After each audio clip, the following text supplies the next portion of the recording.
I'm the money. Every penny of it. The Treasury has agreed to stake you in the game.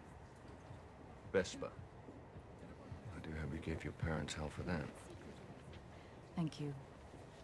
Your boss must be well connected. I've never seen so much go out the door so quickly.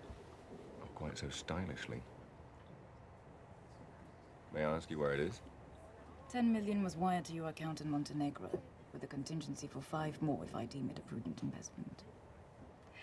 I suppose you've given some thought to the notion that if you lose, our government will have directly financed terrorism. What looks good?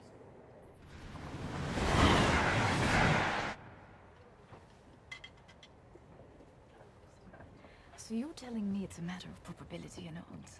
I was worried there was some chance involved. Well, any of you assume the player with the best hand wins. So that will be what you call bluffing. You've heard the term.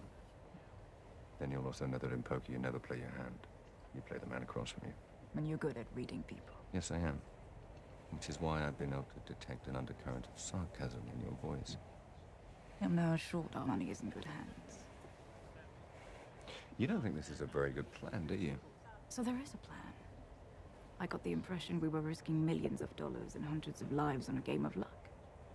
What else can you surmise, Mr. Bond? About you, Miss Lind? Well, your beauty's a problem. You worry you won't be taken seriously. Which one can say of any attractive woman with half a brain?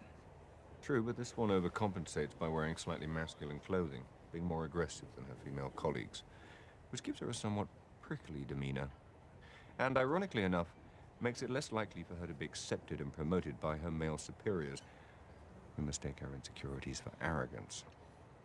Now, I'd have normally gone with only child, but, you see, by the way you ignored the quip about your parents, I'm gonna have to go with orphan.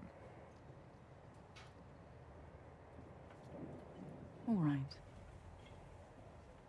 By the cut of your suit, you went to Oxford or wherever. I actually think human beings dress like that. But you wear it with such disdain. My guess is you didn't come from money, and your school friends never let you forget it. Which means you were at that school by the grace of someone else's charity, hence the chip on your shoulder. And since your first thought about me ran to orphan, that's what I'd say you are. Well, you are. I like this poker thing. And that makes perfect sense. Since MI6 looks for maladjusted young men, I give little thought to sacrificing others in order to protect Queen and country. You know, former SAS types with easy smiles and expensive watches. Rolex? Amiga. Beautiful.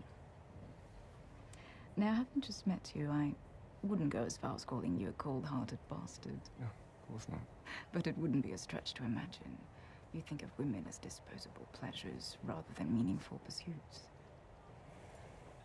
So as charming as you are, Mr. Bond, I will be keeping my eye on our government's money and off your perfectly formed house. You noticed. Even accountants have imagination. How was your lamb? Skewered. On sympathizers. Good evening, Mr. Bond. Good evening, Miss Lind.